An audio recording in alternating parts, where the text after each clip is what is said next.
Hi friends, welcome to Jogo Coaching. In this video, I am going to explain about defect density metrics in Sprint. I will also provide the free Excel template along with this video. Please watch till the end of this video and send a mail to my email ID to get the template. So now let's understand what is defect density before getting into the metrics and data. It's a quality matrix that measures the number of defects per unit size of software. Here the unit size or size is story point or function point. So how many defects reported per story point is the defect density. This will help to identify how many defects exist relative to the particular size of the work. This will give a normalized view of the defects. This matrix will be used by QA team, testing team and software engineering team. This defect density can be calculated per release, per sprint, per module or per feature, apart from per story point or story. This is the high level information about the defect density. Hope this is clear to you. If you are new to this channel, please subscribe and click the bell icon to get notification about new videos. Now let us understand about the template and the data. You see this table in the left side. So we are having 2 week sprints. 2 week sprint is 10 days. Okay, day 1 to 10. So here every day the team will complete set up story points. Okay, the first day they completed 5, second day they completed 3, third day they completed 4, like that. Okay, it's a separate story points completed on the particular day. Then each day we can capture the defects. For example, first day one defect reported, second day out of this 3 story point no defect, the third day 4 story points completed by the team, 2 defects reported. So this is the data we will enter every day. These things and all will be calculated automatically. For example, cumulative story point completed. Okay, so this is the total number of story point completed on a particular day from the previous days. Okay, so for example, first day 5 story point completed, so cumulative is 5. Second day 3 story points completed by the team. That means the cumulative would be 5 plus 3, that is 8. Third day the team completed 4 story points. The total should be 5 plus 3 plus 4, that is 12. So like that, this column will be automatically calculated through this formula. Then cumulative defects. This is the total number of defects on a particular day. For example, first day, 1 defect raised. So the cumulative defect is 1. Second day, 0 defect. That means no defects raised. So the cumulative is 1 total.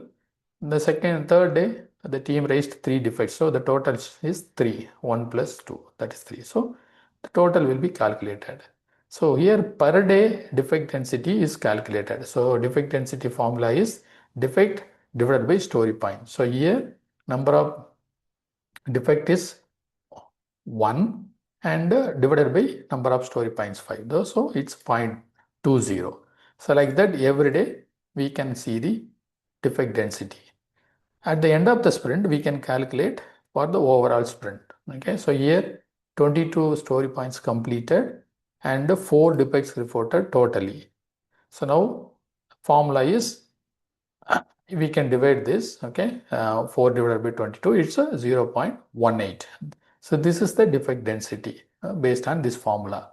So we can have a chart. So this data will be automatically populated. This, okay, 0.20, second day 0.13, third day 0.25, fourth day 0.22. So you can see this chart every day in this defect density trend.